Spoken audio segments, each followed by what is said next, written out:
Hi, this is Gritty and Green, a podcast for truly urban gardening, and I'm your host and friendly neighborhood master gardener, Meredith Netting. Today, I have a special treat for you, a break from the usual programming to bring you the first episode in a 4-part miniseries about community gardens around the city.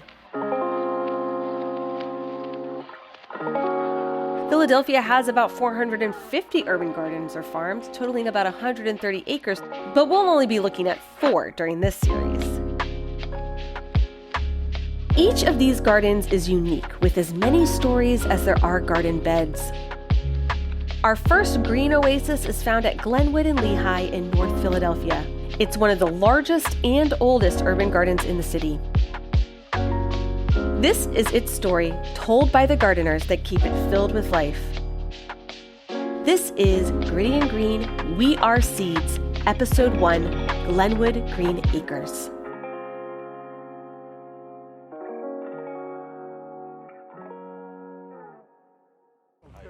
Hey, how are you? Welcome to Glenwood.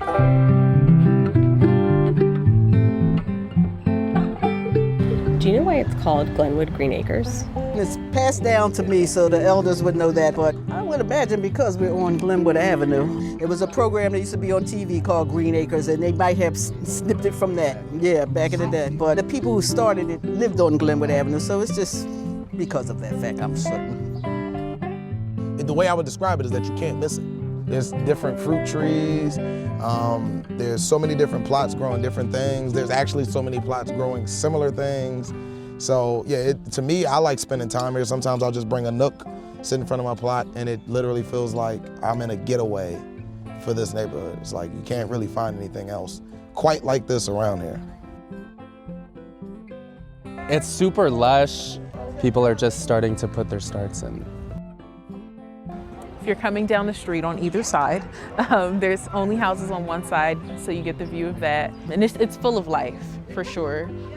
Everything here is green and growing. It looks like a home, kinda. It feels like a home garden on a huge scale. Around the city, everything is so small.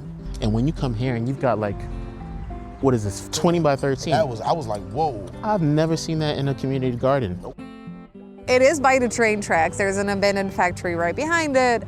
There is a train wagon in the middle of the garden. It is amazing to be here. You see in the beginning of spring, you see flowers popping up everywhere.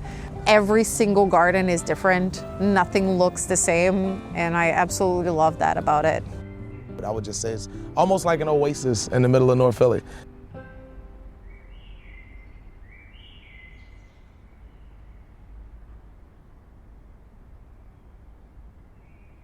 Hello, my name is Darlene Marcus. I'm president of Glenwood Green Acres Garden.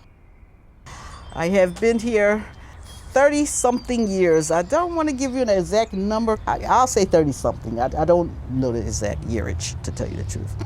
I'm Louis Tillery. I'm the vice president of Glenwood Green Acres. I've been here, I want to say 33 years. Well, my name is Viri, and everybody calls me Vi. And my position here is their secretary-treasurer. I've been here for almost 33 years. Yeah, we've been gardening here at Glenwood. Mr. Taylor in the yellow house over there, he and his wife started the garden years ago. It was a factory that kind of burnt down over here, old wheelbarrow not wheelbarrow, what was it? Wine barrel. Wine barrel factory that burnt down. It burnt down and people were dumping trash in here. So he got some of his friends, which was a group of about 10, 20 of them. So they got it cleaned up and they started a garden.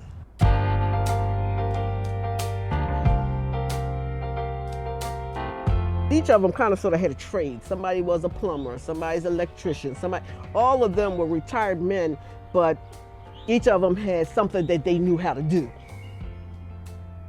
They would build their own sheds, though this is one of the original, the only one that's left, this thing built right here.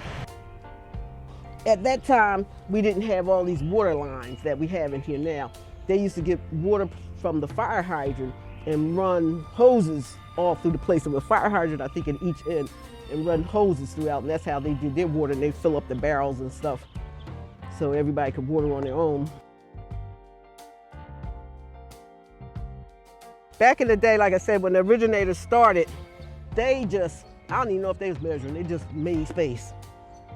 Just with it, and Yeah, say, this is my spot. and That's how they did it. and it just is what it is. If somebody made a little spot, then that was your little spot, or somebody take two. So I know they weren't measuring. So is this garden protected? Yes. I have to look. I might have been protected in '87. It might be on a stone up here, because Mr. Taylor, he went down south and got a gravestone. He had him and his wife and the dates and stuff put on the stone. Oh, it is a gravestone. Yeah, somebody always pulled me, are they in there? I said, do you think I'd be here if they was in there? Nah. Mm-mm.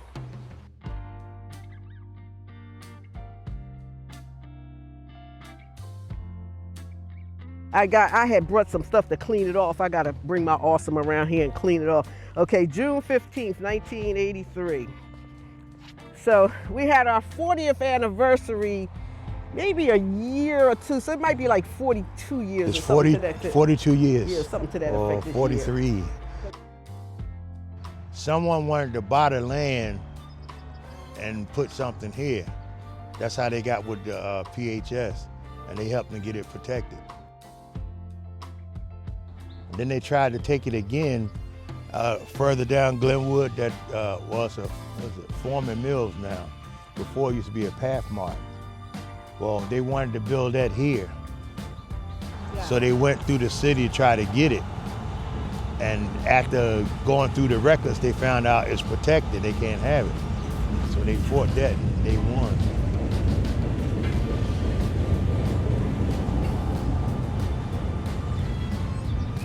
The train, they come by every 15 minutes. The Amtrak, the Scepter, the big freight trains.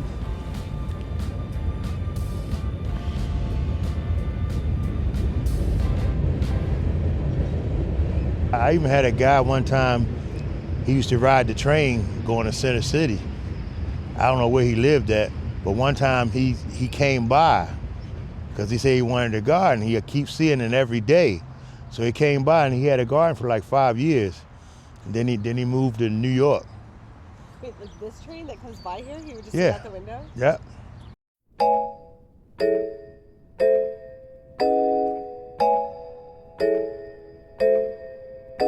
I just drove by and couldn't believe what I was looking at because I had driven here for like 2 years and this was where my job was, right there on that triangle. And we were moving at the time. So it was gonna be the last time I was driving this way. I was seeing vegetables being grown. I was looking at something that was an entire city block that I didn't know existed, but I've driven here so many times. So maybe it was time for me to see it. Long story short, I was picking up plants for another garden. I came here, saw the garden, fell in love with it. I volunteer with PHS a lot, and so they have the City Harvest program. This garden is part of it, and I was told that they had a huge community garden, their biggest community garden in the city, that needed new gardeners. There were a lot of plots available, so I called up, and I got in. I was driving by and I saw my neighbor coming out of this place. I was actually at the time looking for a garden so I can grow, because at my house I'm growing on the roof of my kitchen and I don't have enough space up there. I was like, you know what, let me talk to him. I've been here ever since. Last week, I was dropping something off to one of my aunts up the street, and I've never been to her house. So when I drove past and I saw the plots and stuff like that, I was like, oh my gosh, a community garden. I met somebody across the street. He was like, we're having a meeting Tuesday. You should come. I grew up in this neighborhood. I live up the street still. And when I used to drive through the neighborhood with my father growing up, I never actually saw people in here. And then a couple of months ago, I saw a gentleman cleaning up out front and I asked him if there were gardeners here and he said, yeah, come back on a Saturday. And I got to talk to Ms. Vi and Ms. Darlene and they got me the plot. So I always knew it was here. I just didn't know whether or not it was operating.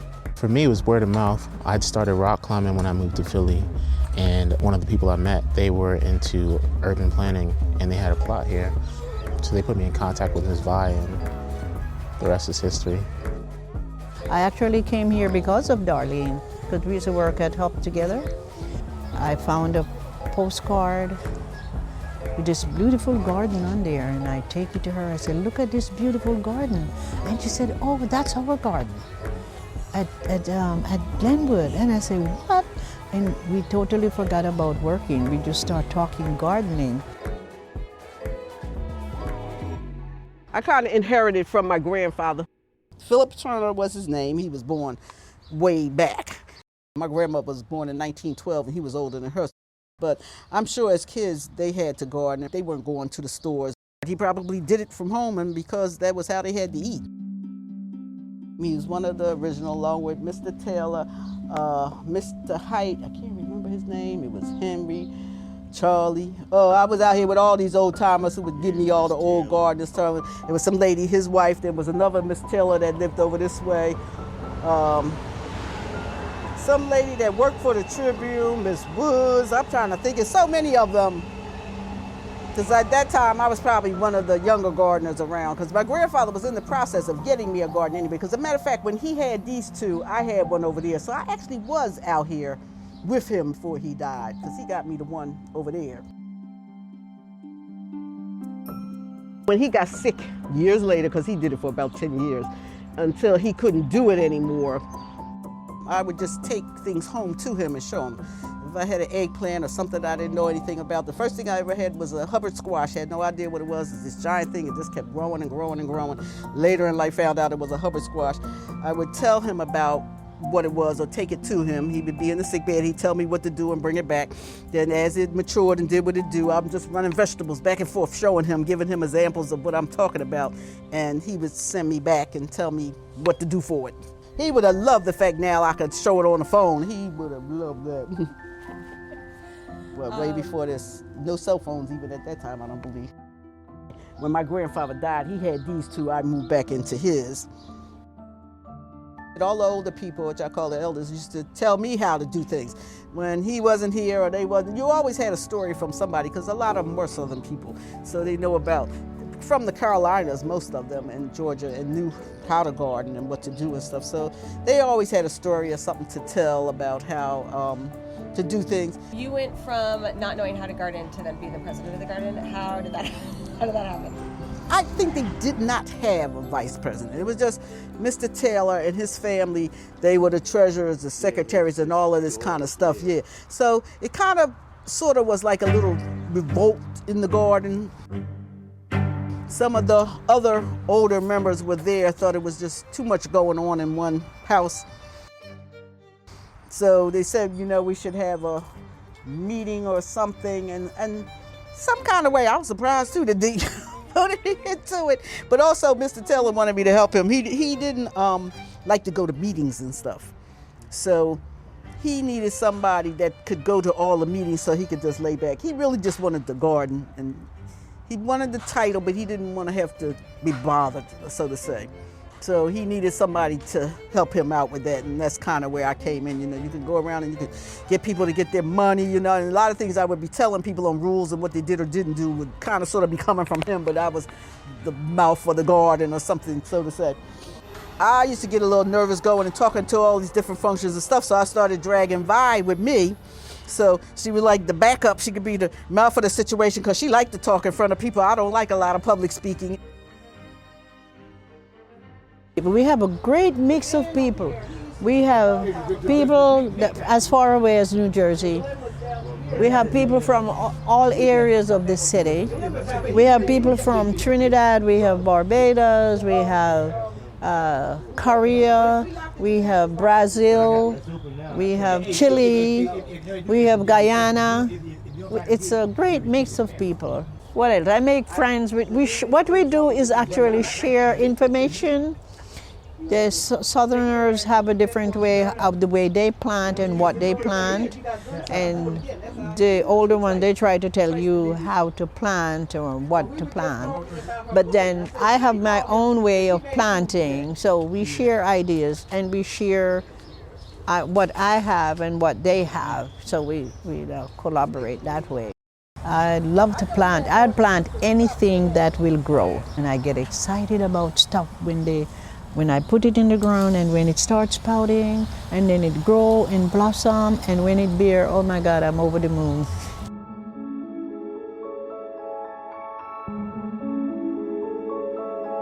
really don't have a favorite thing to grow because I like to grow everything.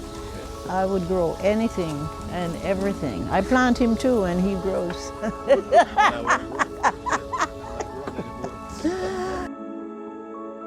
I do peppers. I have a garden of peppers because I make peppers hot sauce. I make pepper jellies. Anything I could make out of pepper, I would do it. We do a lot of callaloo, which is, you know what callaloo is? What's the other word for callaloo? Aranthan. We use it like spinach. It's similar to spinach. You see that little patch right there? That's all callaloo. I have chayote. Chayote is a squash. It's native to the Caribbean. Those are a few of the things that not native to this climate that I do. The callaloo, the chayote, the pigeon peas, and the hibiscus tea, which is the sorrel. I call sorrel because that's what I called it when I was in Jamaica. This is Irvin. You met him already? I have not. He's from the South. You can tell, right? And he's the one with the white hair and the white beard. and he is one of our captains. And he tried to boss us around. Don't work though. But they don't listen. No, he's right. They don't listen because they can hear good. Yeah. He is right. We don't listen. We stand here and listen to you to go off and do what you want to do anyway. Yes. How long have you been gardening here? Oh, like 15, about 30 years. I'm 86 years old, 86. Oh, I was a farmer from Carolina, from North Carolina. I raised off the tobacco, cotton, peanuts, everything. I raise peanuts here now. I raise peanuts here, I raise everything, watermelon. I really enjoy doing it. I like to see stuff grow. But the way the new people do it, I call y'all new peoples. I don't let the way y'all do it. The way I do it, I do a full garden. Oh, my garden is clean. You see my garden is clean. No weeds in my garden. And I don't pull weeds. I don't let them grow. Grass can't grow on a busy street.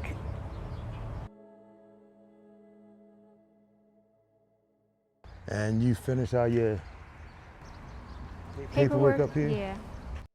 So she's a new gardener just signing up today. And go down this way street. I literally just started in my backyard last week in the ShopRite bag. Like, I put some dirt in the ShopRite bag. I emailed Miss Vi, yeah, and she got back to me. They happened to be here. I jumped in the car. Well, let me show her this before we go down. So we got various sized gardens out here. And we got different stages of gardens. This group here, this is their first time gardening, and they really don't know what they're doing yet, so I help them out. No, this piece is aluminum. It was behind the shed there. I'm glad somebody using it. It's been there a while.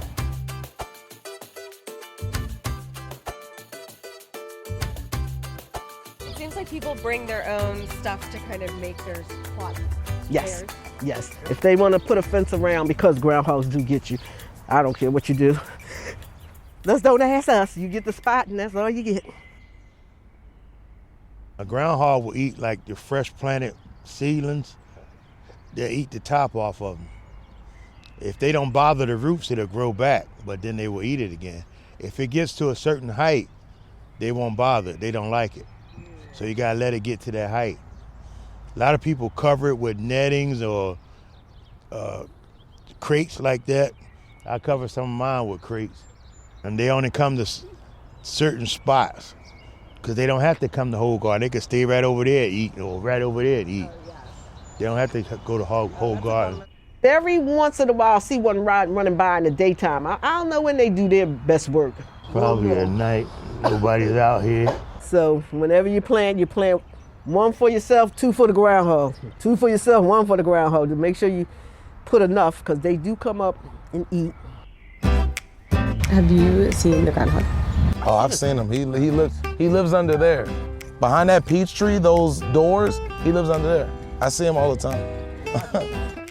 Groundhogs? Yeah. Oh my God, they are my worst enemies. They love cabbage, they like broccoli, and they like Brussels sprout is their favorite. They would eat it down to the ground. And the ones out here are not afraid of you anymore. They just walk right past it like you're not there. Do you have any groundhog problems here? Oh, absolutely. And then rats too. So nature loves nature, so they'll come, you grow it, and they'll come eat it, because basically you're in their way, right? You don't live here. Basically, all the brassicas I grow is just for the wildlife. The groundhogs come and eat everything. The rabbits will come and eat everything. Squirrels every now and again. But I feel like I grow enough to share, so. I've heard a lot about this groundhog. Yeah. Oh yeah, if you stick around long enough, you're gonna see it. They're not shy. We got a couple of foxes out here too. I used to didn't care being out here by myself, but once they said the fox was in here at the beginning of the year, like they called me up, it's a fox in the garden, the fox in the garden. And what do you think I'm gonna do? How he got here and where he went, I don't know, but I had several sightings. I said, I don't even know what a fox looked like. But on hindsight, I did think I saw a dog up there, which might have been the fox, and I'm glad I was looking from a distance, because I remember one and I thought about that and I'm like, oh my Lord, I was out here with the fox and I didn't even know it. I don't even know how he got in here or where it came from. Some people say off the train tracks, but I don't know, would the conductor see a fox walking up there? I don't know how the heck we got a fox.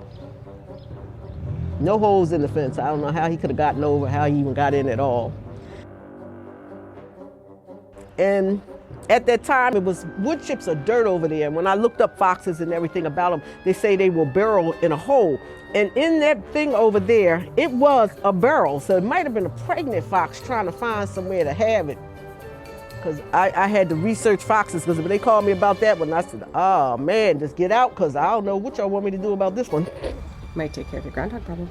I know. Had to call the Horticulture Society. They said the same thing. Now, I don't know what we going to do about this one. It's a first. I said, I know. Oh, there he is. Groundhog? Right by that black cloth over there. Oh, I get ready to say, y'all see good. I see him now. Ah, he saw you point. Oh yeah, I see it. Talked your butt up.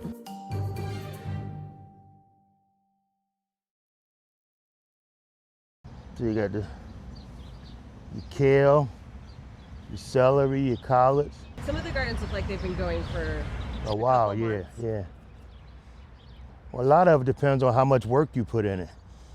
Some, I'll say over 50% of the people out here are retired. So we're trying to get some younger people to, you know, do the gardens. It's like 5 of us that try to do all the work, and it's a lot.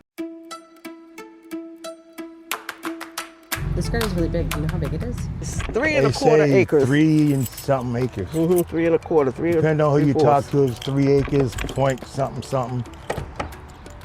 Close to 4 acres, that's what I say, 4 acres.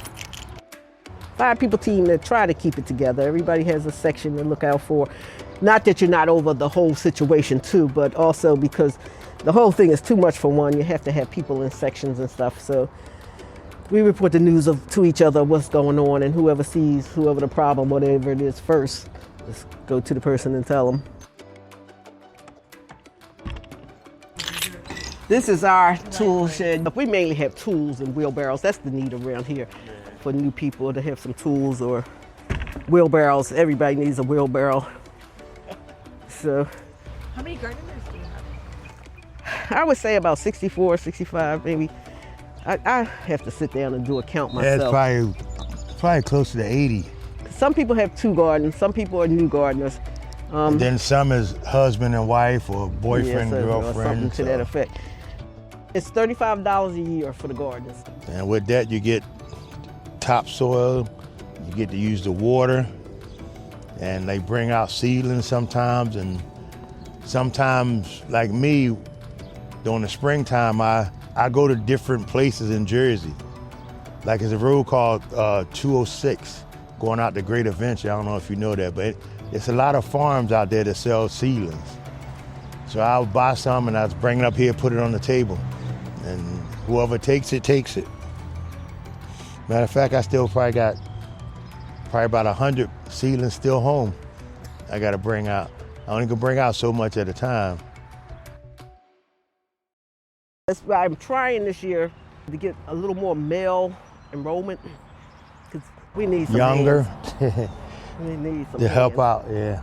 You know, women want to do this, but I have 4 men that are doing a lot of the work, and it's getting, we old people, it's getting to be too much. I'm gonna say a lot of us, not me yet, but they are retired.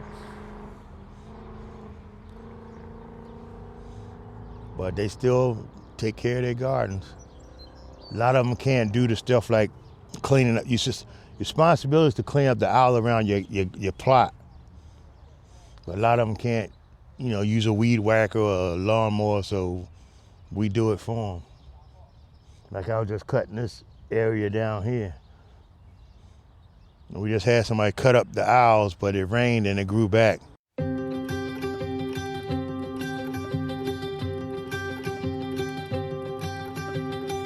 The upkeep is when we get to it, because I gotta get a weed whacker and go up the aisles and stuff. And the weeds, man, as soon as it rains, you get so many weeds. So I have to, it's just a lot of work. I look out here and go home at night and have nightmares with all the stuff you have to do out here, because, you know, trying to keep up with it all. There's so much, so we're trying. I'm hoping to get some more men out here. Lou keeps the grass down up this end. This is Lewis end, this is Mel's end up there, and I kind of threw Irvin in the middle to keep up with what's going on and how it is. And Lewis, we have a mower that you can ride around on. Mel, he rides on that toy and he don't like to share. It's like an extra power lawnmower. He cuts down trees, he cuts grass, he cuts everything. In the original, it was a man, Mr. Height, that lived in the yellow house over there. From this end, because there's an aisle here, all the way over, this was his one plot.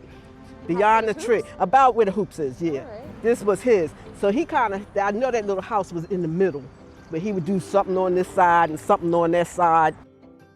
He was handicapped. He walked with canes. He used to walk across the street with his cane. He got a chair, sit in his chair, he'd do his garden, he'd move his chair up, do his garden. And that guy had one of the best looking gardens out here. I couldn't figure out how and Mr. Taylor, he used to cut the weeds down for all the stuff with a weed whacker by himself. And the garden was this big then? Yeah, and he used to keep it clean. And then when he got sick, I took over and I couldn't keep up. I bought a lawnmower and I still couldn't keep up. I said, I don't know how that guy did it. And he didn't want you to help him either. After the last couple of years, he let me help him. So before that, no, I don't need no help. Go ahead, go. We can walk up towards Society Hill and see what this is looking like up here. I call this Society Hill up here because Mel got the good gardeners up there. Their stuff be to perfection. That's it. Us down here, all right, we the hood, that's all right. We got people that don't come and different little things going on down here we're trying to fix. Here's a garden here, we're using it because those are collard greens and there are a lot of seeds on there and you can take those seeds, well you grow stuff so you know we're going to plant them over somewhere. Was this somebody's plot that just went to seed, or was that purposeful? In that the person hasn't come, I got to figure this out because this might be one of our old gardens that's getting ready to be. Oh no, Shelly's over there. Yeah, this getting ready to be somebody that's not going to be. You used to be able to walk right by this fig tree. I need to take a picture of this fig because this fig tree is huge. I remember when he was just a little thing. How old is it? Old. It's been here since the oldest. I can't even believe how big it's gotten. There's going to be plenty of figs this year. You could walk straight by it. You're scared to go under there because the groundhog might be under there. You go this way, yeah. And we got a lot of fruit trees out here. We got figs, peaches, Down the other end, we got apples and pears. I'm trying to think, did we ever have cherries out here? Cherry tree, maybe. And that's something, that would have been the only one we didn't. No, we don't have I don't remember cherries. cherries. We did have a weeping willow tree, and I was in a class one time, and they said weeping willows couldn't grow in the city. They were saying they only grew near water. Now listen to them. I raise my hand on gardening. We have one in our garden, and we are not near the water, so that is not true. Myth. And ours is a full-grown one, so he was here for years. There's no water around here. No water around here, except for the faucets. But something hit it. One of them storms knocked it down. So we have pretty good gardeners. Like I said, we're about to step out of the hood and go into where the good gardeners are. Oh, they looking like the hood now. I can't even call them Society Hill no more. Mel ain't been on them.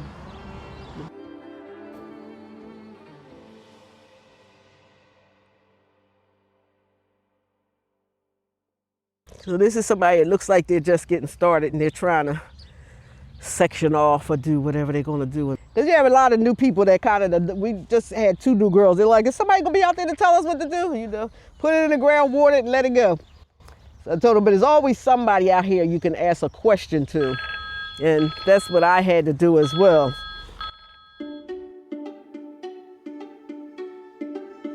And this is Mr. Irvin. He's a great gardener. Irvin is one of our master gardeners. Everybody's from down south. So they come up with different views and different ways of doing things. Greens here that are ready to eat. He has, and peanuts. People do peanuts because Irvin did tell me he planted some peanuts. Yeah, he planted them over here. Here. So they do He peanuts. just planted them Saturday. Okay, because I told him I want a couple. Back in the day, they used to do cotton. Mr. Taylor used to do cotton and peanuts and all that stuff. He'd go down south and come back with seeds.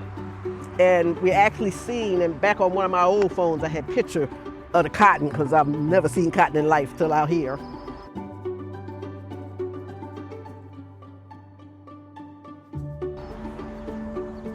So some of these spots might be one big spot, and we're gonna turn them into 2.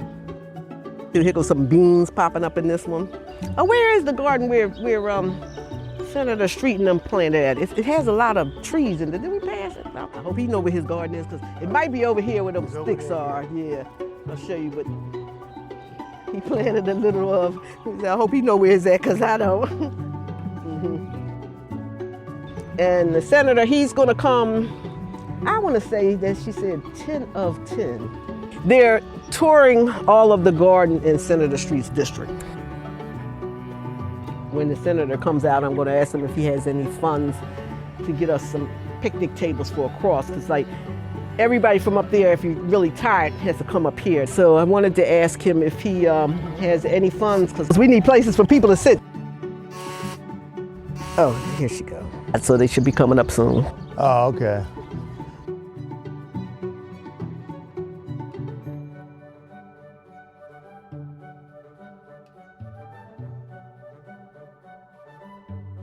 This is another new gardener here.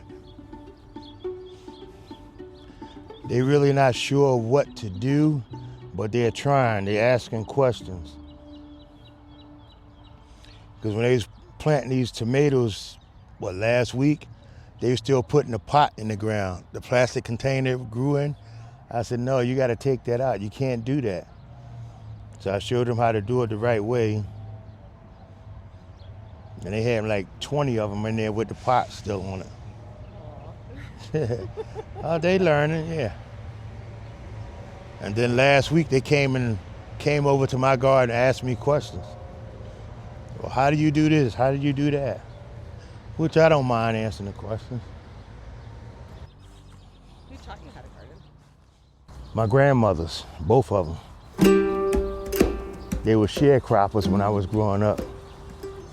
We used to go down to North Carolina every summer and spend the summer down there helping them on their farms. There were so many of them. Some would stay with one grandmother, some would stay with the other grandmother. Then on the weekends, we all get together. Every summer I can remember until I was 17, 18, something like that. We worked in the farm. I like that, working in the farm. I was working at the time in Lansdale at a tile company they used to call it American Oling Tile. I didn't have a garden then. Then I went in the Navy in between that and got married and moved over here to 17th and Page, and I started a garden over there in my backyard. It was a little small garden. I had collards and tomatoes out there. That's all I had. That's all I had enough room for. At first I started out in my yard. Then it was a vacant lot behind us. So we got PHS to actually help us do that. So we had that garden for a year. Then the lady who lives next door to us, she complained. And we went to court and all, and we lost. So they moved it to the corner of 18th and Page. So I had it there for like 5 or 6 years, me and the neighbors on the block. Is that garden still there? No. No, they built houses there. They told us we can put a garden out there, but don't put any buildings up there or something that you can't take down within 30 days. So I never built nothing out there. Just the raised beds, and that was it. Then a few years later, I found out about this one. I actually found this place by accident.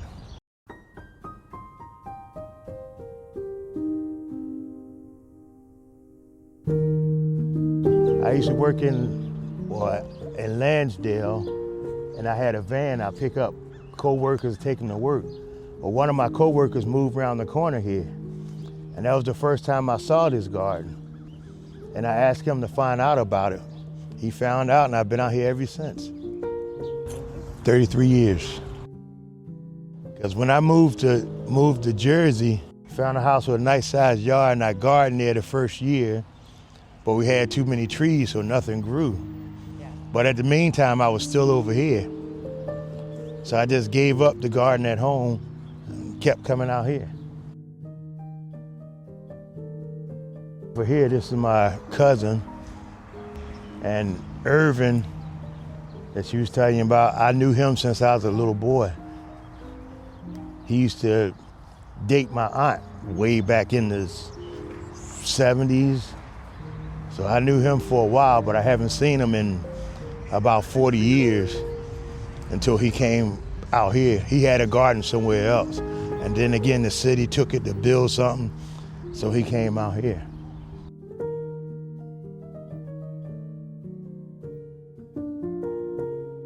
And this is my father's garden. This was actually my original garden when I first came out here. He had a garden, but he had it somewhere else. And then the city took over the land to build houses, so then he came out here. But usually on Saturdays, I'm out here 15 minutes, he's coming up. I can hear his truck.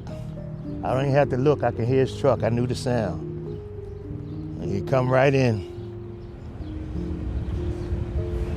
But he passed away this last month. But this was his garden. He was out here about 15 years before he passed. A little bit of everything. He liked his beans though. On this thing here, he had beans and his cucumbers. Now we just gave it to this guy here. He's using it now. I was gonna try to keep it. Well, that was my plan. I was gonna keep it, but I really don't have the time to do my two and all around here, so I figured it'd be best to give it to somebody who can use it.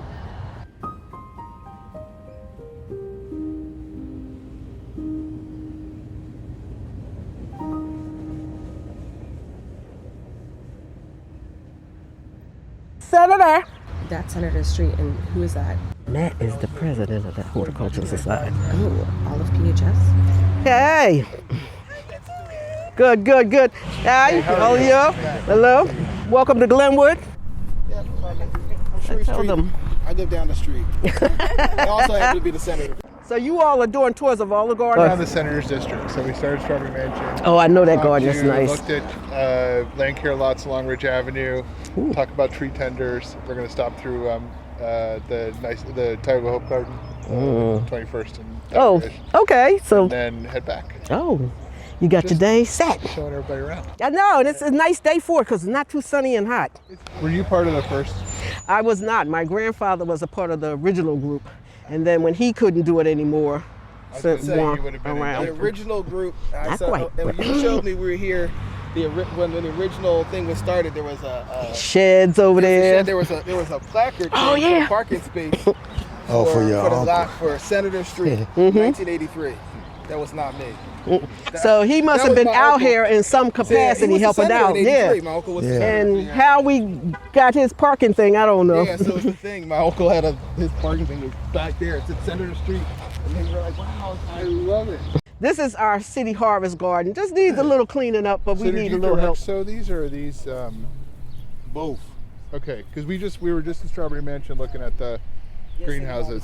Yeah. Well, yeah, they brought some out here and we put it out here. So seeds from the seed distribution in the winter, which we do. Yep. Or some that we had. And some from you guys. And then is it people just take what they We need? have a food cupboard that it's weedy here. Grow vegetables for, excuse me, and give to the food cupboard. So, or to an organization. I would say it's not a food cupboard, we're the food cupboard. Give it to But, the community. Yeah, it's a group, grands as parents, we were giving them, we kind of grew this up for them. Then one girl asked, could her church be a part too? So I told her, yeah, because it's a lot that comes out of one garden.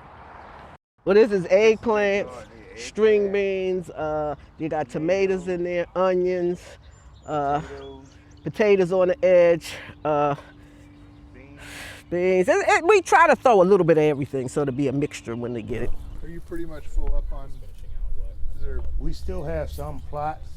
What kind of waiting list do you guys have? Like, We'll give you some of those. We have a waiting list. That's good. It's good, but I don't have enough It's not good, space. but Yeah. It's better than not. So what's going on over here?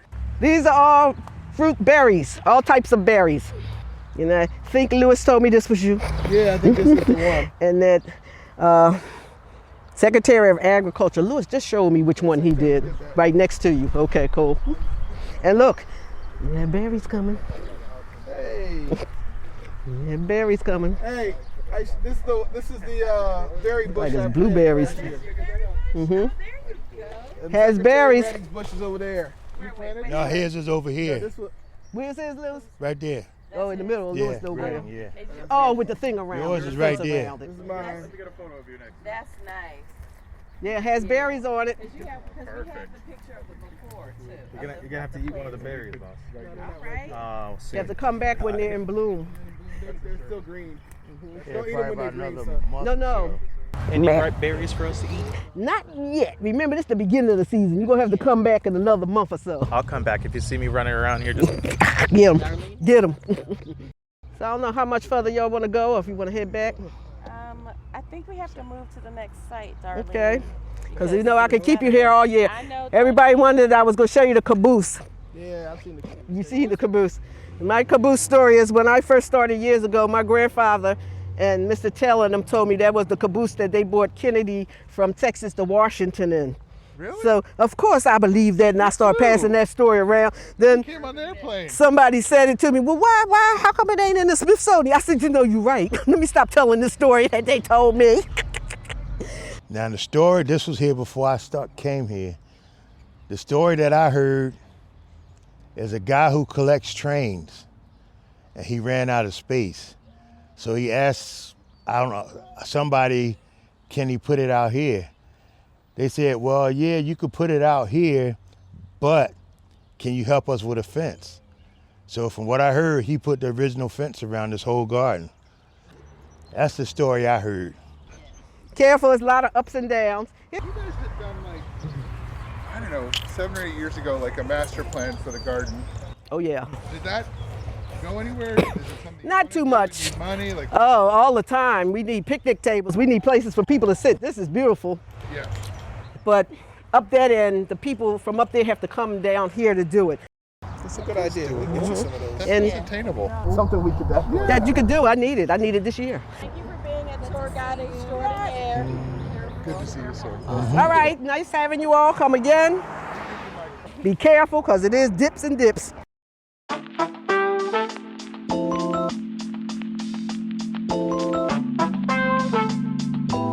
This is the first plot. The first plot that I got, and this first plot was overgrown. The wonderful thing about it is that the view. It's a wonderful view. You can also see the city too. So it's a wonderful view. So that's what made me fall in love with this garden. Here especially, we don't have the space. Like, I'm looking at the houses across the street and they don't have yards. If you look around it, you have a lot of concrete, and the concrete, it also increases the temperature in the city.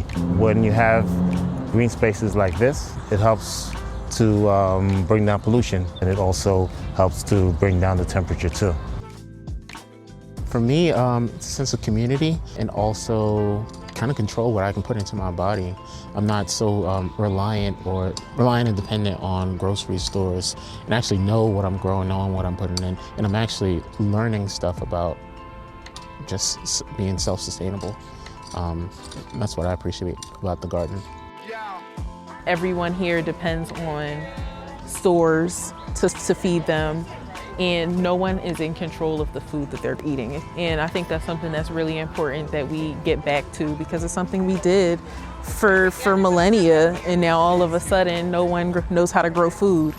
And I think it's really important to have these spaces so that people can know. There's a big thing, farm to table, but then in the city, you don't really have farm to table, but this is as close as you could get. It gives you that connection back to your food. The way our newly elected president is cutting back things, and food and products being brought from various places are being cut back, it may become something that we really, really need. There's going to be more people probably wanting gardens and to have gardens. People don't need to be dependent on box stores all their lives. We don't really know what's being done to the produce at the box stores. They could be getting sprayed with anything. We never know. Every neighborhood should have a place where they can get fresh produce, as we're doing in the garden. You can grow it. You don't need to, no one should starve. No, ever. Everything is here for you to be successful in what you do. You have a wealth of knowledge in the elderly, the seniors who've been maintaining this garden, and they share the knowledge, they share their food. It's just an amazing place. Yeah, it is an amazing place. This might sound weird, but I think it's important for community gardens like this to exist in urban areas because of the fact that when you look at, unfortunately, the history of agriculture and slavery for Black and brown people, a lot of us have kind of thrown the baby out with the bathwater. And by doing so, what we've done is agriculture is kind of like, in my opinion, a birthright for, Black and brown people here in America, because we were brought here for that reason. So a lot of us, I feel like, have these skills latent inside of us and things of that nature. And so when we start to tap back into agriculture, we can actually start to tap into different modes of healing and, restoration to our culture and things of that nature, as it pertains to, what kind of, in a way, how I look at it, what we're meant to be doing. If you're doing things like this, is helping you from a perspective of what you're eating. It's tethering you back to nature, which is great for mental health and physical health, things of that nature. Something I've noticed that there's a lot of older people here that are in their 80s, 70s, who are still able to bend down, who are still able to do this work, who are eating, out of the ground and harvesting. And I think that enriches the soul and kind of keeps you, healthy while you're still here. So I think that's the biggest impact that gardens like this have for, this demographic. Gardening is not just growing vegetables. That's the biggest part of it, but it's a therapy. It's therapy for people. It's therapy especially for seniors. You need to come in and go get down in the earth. You're using your muscles, you're keeping the joints flexing, and the garden helps to enhance the neighborhood. You bring the neighborhood people in to get in and work the field, work the garden. It is important that we have this type of garden right here in this area of the city. You come out here just to work for a while, talk for a while, work for a while, talk for a while. You're doing it, but you're kind of doing it for recreation. Hearing the birds tweet and all this stuff that we hear around here, it's really tranquil in here. If you're ever feeling burdened by the world, coming to your community garden is one of the best therapies you can ever do, because you realize that people from different walks of life can all just sit down and talk and have fun and get along, and you're just like, the world is not what I see in the news actually. There's a lot of just people helping each other and literally being community while they could not be more different. To me, the community garden proves that every single day. They're essential for the fabric of society, honestly. You realize that this is actually what life is about.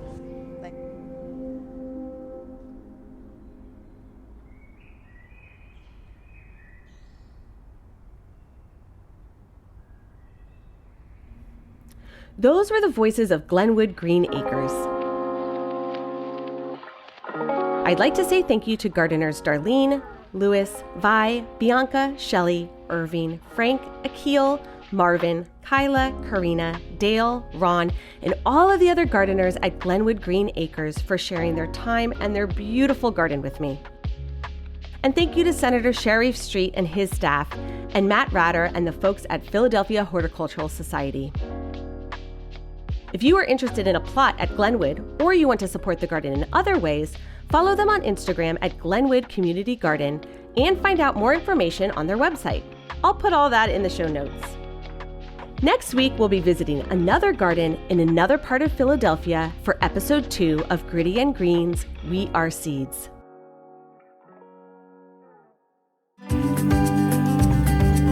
Gritty and Green is presented by Green Philly in collaboration with Cool Goon Productions. It was written, edited, and produced by me, Meredith Nutting. Funding for this Gritty and Green mini-series of We Are Seeds is from the Independence Public Media Foundation Community Voices Fund. If you would like to learn more about sustainable living, go to greenphl.com.